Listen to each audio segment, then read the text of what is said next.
brincadeira, amigo, óbvio, mas porque também eu fiquei nessa de apertar os caras com o tempo e tal, e aí numa dessas ele tirou o exemplo, mas no slide vai, então no slide do Edson vocês lembrem que lá no final vai ter algo que vocês não viram aqui, que vale a pena dar uma olhada, tá bom? Então vamos lá, né? Vamos ao que interessa. Então, alguns números aqui, por alto, algumas pessoas passaram, e também algumas coisas a gente fala, acho que poucas coisas pelo trabalho que a gente fez, ou tanto que a gente se conhece, a gente não tem muita repetição, mas tem algumas coisas que nós falamos que são a informação a mesma, mas com as nossas visões um pouco diferentes. Em termos de cenário empresarial, então, mais para dar uma geral, que são aproximadamente 10 mil empresas que têm um acompanhamento diferenciado mais próximo, que o fisco está mais dentro das empresas. Mas, com tudo que vocês viram e ainda vão ver hoje, foi-se o tempo que essas 10 mil eram as que estavam muito mais preocupadas. Então, hoje, é óbvio que elas têm que estar mais preocupadas do que as outras. Mas as outras estão tendo, com o advento do SPED, uma fiscalização muito próxima. Talvez, talvez se perguntar aí ao pessoal da Receita Federal, podem confirmar, mas talvez o que o acompanhamento diferenciado tinha há um tempo atrás, deve ser o que essas empresas têm hoje pela questão aí da disponibilização das informações. Lucro real entre 150 e 170 mil, onde tem aí a maior parte da arrecadação. Lucro presumido entre 1 milhão e 1 milhão e meio. Optantes do Simples, mais ou menos 4 milhões. Já tem talvez uns 3 milhões de mês, porque essas discussões aqui de contribuinte individual, de folha de terceirizado, né? Então o MEI passou a ser uma forma de formalizar alguns negócios pequenos, algumas situações, e também mais uma alternativa de se fazer um planejamento tributário em algumas situações, né? Então tem as duas situações aí tratadas e está aumentando muito. Talvez daqui a um mês vai ter mais de 3 milhões de mês. Organizações contábeis, que a gente tem alguns empresários aqui, alguns funcionários do escritório aqui, no Brasil são aproximadamente 79 mil. E aí existem estimativas diversas de empresas informais ou ilegais, ou da forma que não estão nesse contexto para cima, que é de aproximadamente 15 milhões. Tá? Então, para vocês verem que ainda tem, né, obviamente, muita gente, para não dizer empresa necessariamente, trabalhando de maneira informal ou ilegal. E um levantamento feito há pouco tempo apontou que no Brasil o índice de informalidade é de 18%, sendo que a média mundial é de 10%. É óbvio que essa diferença não é tão grande, provavelmente porque também não se consegue avaliar a informalidade como devem ter avaliado em outros países, né? Pelo tamanho do Brasil e tudo mais, pelas dificuldades. Em termos de nota fiscal eletrônica e SPED, então mais de 841 mil emissores. Aqui em Minas são aproximadamente 140 mil, representa aí 17, 18% do Brasil, quase 5 bi notas eletrônicas autorizadas desde lá de 2008, né? Então, quando a gente vê ainda muita gente não saber, achar que o DANF é a nota fiscal, não saber que tem que receber o XML, fala assim, pô, mas será que nenhuma dessas 5 bilhões de notas de 2008 até hoje passou na mão desse cara, nunca percebeu que mudou alguma coisa? Em termos de SPED fiscal, são mais de 200 mil estabelecimentos no Brasil que já estão entregando, transmitindo os arquivos. Em Minas, são mais de 26 mil, aproximadamente 15% no Brasil. Existe aí, das conversas nossas aqui dos palestrantes, amigos que participam dos grupos e tal, uma crença de que aproximadamente entre 60% e 80% da arrecadação, no geral, tanto no aspecto federal quanto nos estados, estão abrangidos no SPED hoje, né? Então as empresas que entregam o SPED fiscal, em geral aí pelo país, representa esse percentual aí de arrecadação dos estados. Em termos de omissão de entrega do SPED, que também alguns já falaram algumas coisas, também nessas conversas, pelo que a gente conversa, então a gente acredita que é em torno de 20%, 30%. Aí pode ter estado que seja mais ou menos, mas só para vocês terem uma visão num cenário, e é óbvio que não são informações oficiais publicadas no portal, são aí mais achismos nossos, né? Mas como a gente fala muito com muita gente no Brasil inteiro, é aproximado, dá para dizer que é bem aproximado. E como ninguém contestou aqui também até agora, São Paulo, por exemplo, listou mais de 200 mil estabelecimentos, que a Tânia comentou, até 2014. Então, por exemplo, posto, padaria, está lá na lista para a partir de outubro desse ano, ou a partir de não sei que mês do ano que vem, entregar SPED fiscal. Então, essa questão do lucro presumido, que chegou agora com a questão da FD Contribuições, em alguns estados, né, inclusive aqui em Minas, já tem algumas empresas de lucro presumido entregando SPED fiscal. Mas algumas, né? Em São Paulo agora não são mais algumas, são muitas. E como também o Ivens falou, a partir de janeiro de 2014 serão todas. Né? Não dá para a gente afirmar aqui categoricamente que não haverá prorrogação, não sei o que mais, das conversas com o pessoal das CEPAS, com o pessoal aqui dos grupos e tal, acredita-se que essa data deve ser mantida, né? Mas a decisão não é só técnica, ela é sempre técnica e política com relação à obrigatoriedade, a prorrogações, né? E o potencial também estimado é de 1 a 1,5 milhão de empresas que estejam obrigadas à nota fiscal eletrônica e ao SPED fiscal aí provavelmente até 2014 deve chegar mais próximo desses números. Cenário tributário.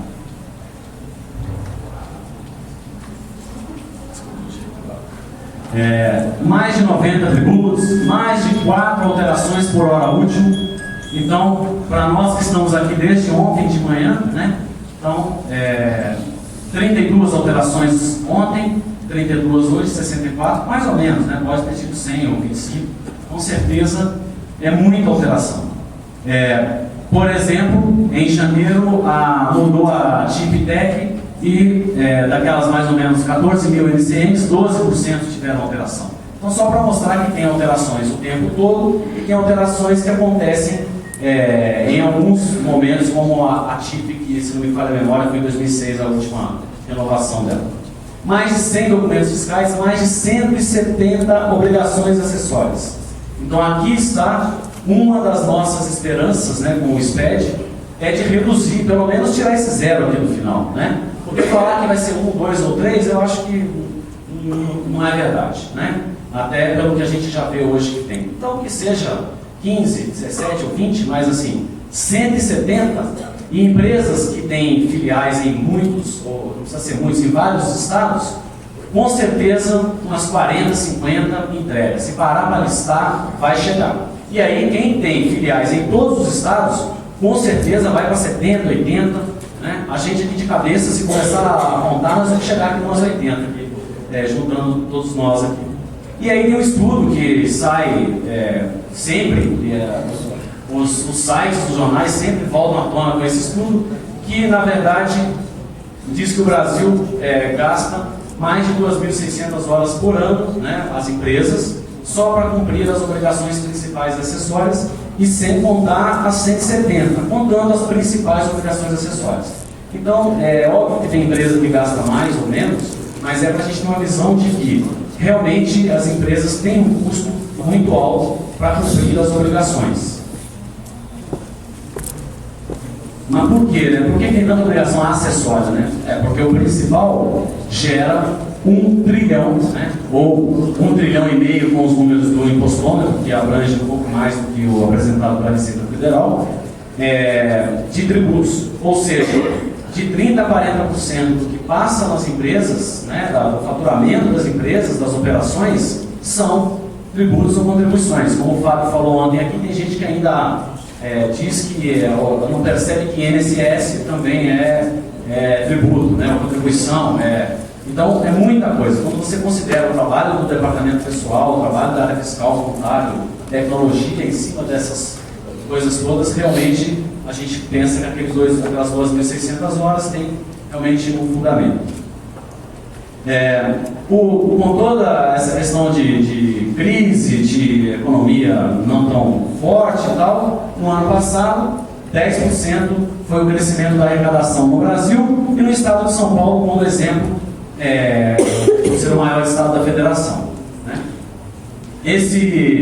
isso aqui parece quando a gente vê assim, lucros dos bancos, né? Então, assim, o banco tal teve uma queda de 30% no seu lucro desse ano, né? Ele só faturou tantos trilhões, ou sei lá, bilhões X por cento. Aí você vai ver, né, continua faturando muito. Então, a arrecadação continua crescendo, e cresceu com todas as desonerações. A gente fala, pô, mas o fisco está desonerando isso ou aquilo, mas como também foi discutido ontem, respondendo uma dúvida, a desoneração não representa 100% de desoneração para todo mundo, ela representa desoneração para uns e aumento para outros, né? Eu também estou no grupo dos que pagando mais, agora com a folha. A arrecadação é a maior das Américas e a 15ª do mundo. Ah, mas não é a maior do mundo? Não, porque outros países até têm arrecadações maiores, mas o retorno, existe uma diferença no aspecto de retorno desses impostos, né? Também uma pesquisa recente apontou que o maior custo financeiro da América Latina é o do Brasil, e que o Brasil é o que menos usa tecnologia no aspecto contábil, fiscal, financeiro das empresas. Então, com tudo que a gente está falando aqui de SPED, de nota eletrônica, de RDs e tudo mais, ainda assim tem essa dificuldade no Brasil. E quanto à arrecadação em 2012, será que vai diminuir, né? Não, já existe uma expectativa de crescer 5%. E o impostômetro, ontem, estava em 681 bilhões, né? Então, antes da metade do ano, já passou de meio tri, né? Em termos de fisco, então muita gente falou aqui de muita coisa, então eu vou ser mais rápido aqui. A ideia aqui é mostrar para vocês que há muito tempo os fiscos, não só federal, mas estaduais, estão fazendo algumas coisas interessantes com o uso de tecnologia e tudo mais. Então, tem, por exemplo, a questão de MOF, né? Todo mundo aqui, quando acabou a CPMF, ficou feliz e falou, agora não tem mais aqueles... No meu caso, eram centavinhos que vinham embaixo lá toda semana, mas deve ter gente que tem números maiores, né? Não vem mais aquela débito toda semana e o fisco não vai ver mais minha conta, né? Pois é, ledo engano, porque desde o primeiro dia que deixou de ter CPMF, os bancos passaram a ter a obrigação de gerar de MOF, que é mais ou menos o nosso extrato bancário, talvez não tão detalhado no primeiro momento, né, obviamente, mas tem lá a movimentação. Mas será que pega todo mundo? Não, obviamente que não pega todo mundo, só pega quem movimenta por semestre, no caso de pessoa física, R$5.000 por semestre. Então acho que quase ninguém aqui. E empresas, R$10.000. Né? Então, para quem não sabia, para quem eventualmente vendeu, comprou um apartamento por 200 mil e depois fez uma TED ou depositou um cheque de 400, saiba que se não foi pego, é porque, como o Fernando falou, são possibilidades. Então, ainda não se pega todo mundo em tudo, mas podia ter sido pego, por exemplo, pela DIMOV. Né? E tem um exemplo também, em 2007, o Pernambuco instituiu um decreto, 2007, dizendo que, instituindo gestão da malha fina.